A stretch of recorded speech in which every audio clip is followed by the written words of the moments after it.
Buenas tardes, mi nombre es Daniel Jiménez. En este momento voy a hablar sobre el antiliberalismo y la crítica al liberalismo. Lo primero es explicar sobre qué es el liberalismo, su contexto, sus principios básicos para pues caracterizar cómo debe ser un Estado liberal. Bueno, el liberalismo es una filosofía política que define a la libertad del individuo y pues que lo hace igual ante la ley y que de paso reduce el poder político. El tema del liberalismo implica pues libertad para pensar en lo que uno quiera, para tener sus propios propósitos, sus propias metas, es decir, que el Estado no le impone cosas, y también pues viene con individualismo, el cumplimiento del contrato social, la garantización de propiedad privada, de igualdad, que el Estado sea un Estado mínimo que poco intervenga en otras dimensiones sociales. em, la regulación del mercado, la justicia y pues la constitucionalidad. Algunos de los principios políticos y filosóficos del Estado liberal serían, pues el primero, el individualismo político, y pues esto dice que todos los individuos deben tener sus derechos. Entonces, pues se le concebiría al ser humano o al ciudadano como un ser autónomo para poder realizar sus propios proyectos. Lo segundo sería igualdad jurídica, y esto también tiene que ver con los derechos y sí, esto implica que son iguales ante la ley, entonces deben, deben tener, pues depende si es un Estado de Derecho, un Estado social de Derecho, pero pues habla un poco sobre si las personas deben tener o no los mismos recursos o beneficios. Lo tercero sería la libertad personal, que dice que para el liberalismo es muy importante pues porque no se le exige a cada individuo en lo que tiene que pensar, sino que puede ser, ejercer libremente su individualidad. También se le garantiza una sociedad privada y pues puede disfrutar o poseer los bienes que le correspondan, que legalmente haya adquirido la persona. También tiene libertad de asociación, se puede asociar con otras personas porque pues el liberalismo promueve la cooperación y pues la ayuda mutua. También un poco con el Estado mínimo y el gobierno limitado, es que el Estado no debería tener una total intervención, entonces pues promueve un Estado que solamente se encargue de los derechos del individuo. La tercera sería la globalización, que es uno de los principios más últimos, más modernos del liberalismo. Y entonces habla de que no hayan fronteras dentro del territorio y ni tampoco los movimientos nacionalistas. Entonces, lo que hace es como promover el pensamiento global del individuo.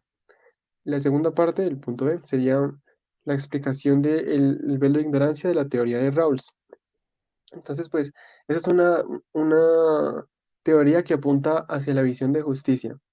Lo primero es que, pues, el filósofo Rawls dice que todos deberíamos imaginarnos que estamos detrás de un velo de ignorancia que no nos está permitiendo identificarnos como iguales entre nosotros mismos, sino que nos está como imponiendo sobre el pensamiento nuestras circunstancias personales. Entonces, pues deberíamos quitarnos todas nuestras condiciones en nuestras circunstancias para poder pensar de una manera más objetiva. Entonces, esto sería como quitarse el velo de ignorancia para que en beneficio de la sociedad. Esto del velo de ignorancia, pues se puede en dos aspectos identificar. Lo primero es el principio de la libertad que tienen las personas y lo segundo, bueno, sería como asegurarse de hacer sus cosas sin que afecten a los demás, todo bajo la ley para no molestar al otro. Y el segundo es el principio de indiferencia, pues que hace parte del contrato social y garantiza que todas las personas tengan oportunidad de prosperar sin importar de dónde vengan o sus condiciones. Listo, entonces pues todos estos temas el velo de ignorancia de Rawls, pues ayuda como que las decisiones que se tomen sean un poco de forma más equitativa y entonces pues esto hace parte de la teoría liberal porque conlleva justicia, equidad y pues es el beneficio para la comunidad. Para la comunidad. Siguiendo con la siguiente teoría, la que sigue es la explicación de Habermas y trata sobre la teoría discursiva. Entonces pues también se va a criticar más adelante, pero primero lo que consiste en que esta teoría discursiva ayudaría a contribuir con una forma de democracia distinta, una en la que haya participación política. Entonces, pues lo más importante es como llegar a un consenso, a un consenso. Lo primero que debemos hacer es que los ciudadanos que viven en la sociedad democrática, pues deben participar con el mismo nivel de importancia y con diálogo para que todos tengan las mismas oportunidades. Entonces, esto es como en pro de que los ciudadanos se comprometan en la vida política y pues participen en la vida democrática y no solamente a votar cada cierto tiempo. Entonces, pues la ética discursiva sería esos momentos importantes, propiciar esos momentos de discurso, de discusión y de diálogo para escuchar todos los intereses de las personas. Pues bueno, entonces para ponerla en práctica como tal, se necesitan la participación absoluta del pueblo y entonces existirían dos modelos. Lo primero sería como la democracia deliberativa y esto es como que, por ejemplo, en la esfera pública se presentarían los diferentes contextos y circunstancias de la realidad de las personas. Entonces se presentarían los importantes de cada parte y debería haber como interlocutores para que guíen las discusiones o que medien el proceso. La siguiente sería la pues, democracia participativa y pues todo el tema de las escuelas públicas en el que se llegaría a un acuerdo entre qué es el objetivo y lo que va a beneficiar a todos. Entonces, pues con esto todos los ciudadanos tendrían el derecho a participar activamente y más frecuentemente y pues ya. Entonces, esto es para que, esto hace parte como del liberalismo porque promueve que todos los ciudadanos son iguales y que son como la base de la sociedad.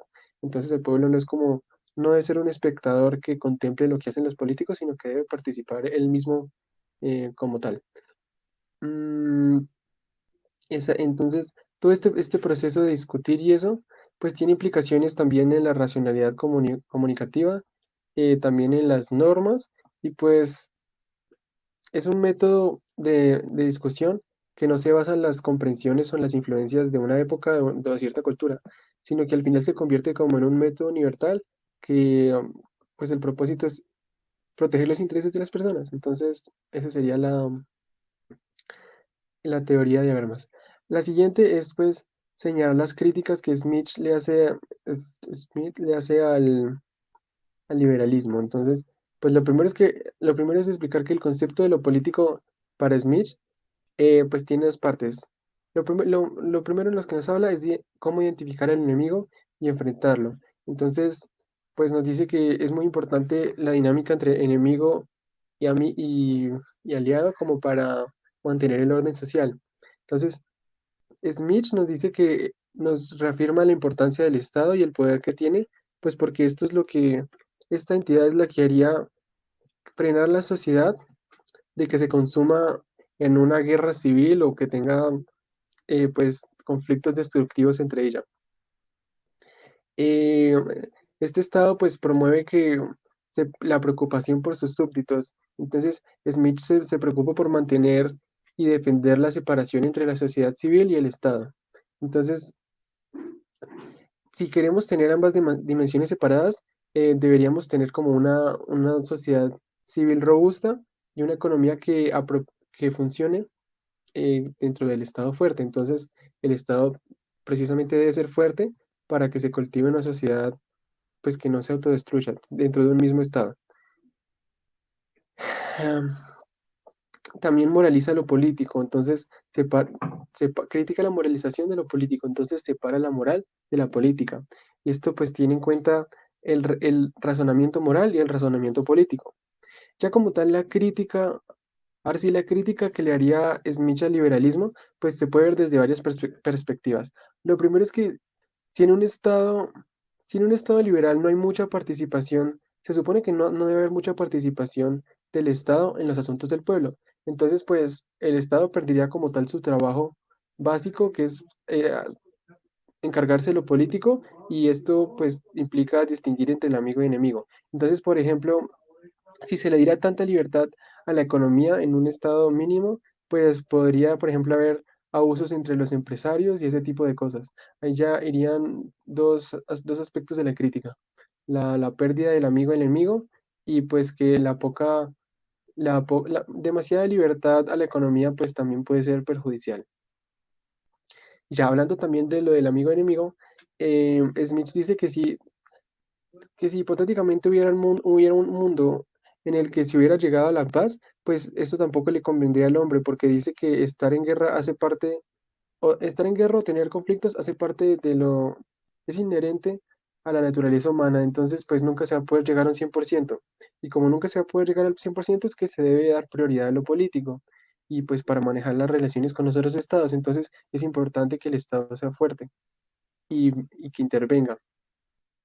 Y pues ya también el tema de la competitividad que viene con el ser humano, que es propiamente condicionada por las circunstancias, pues también es de lo que nos habla Smith. Entonces lo del velo de ignorancia, por ejemplo, de dejar de un lado las circunstancias, sería imposible de implementar.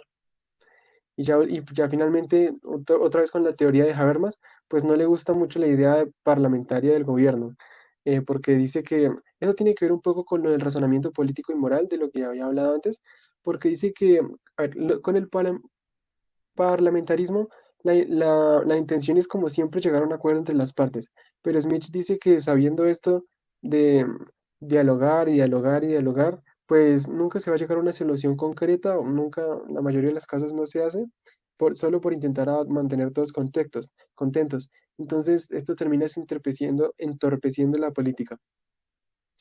El, Smith dice que lo que debería haber es un gobernante, un solo gobernante, por lo menos, que sea representativo y que tome decisiones concretas y certeras para que solucionen realmente los problemas.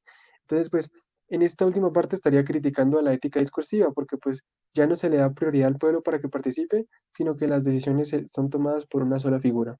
Esta sería como eh, la crítica que se le hace al liberalismo por parte de Smith y todos los aspectos desde los que se podría ver.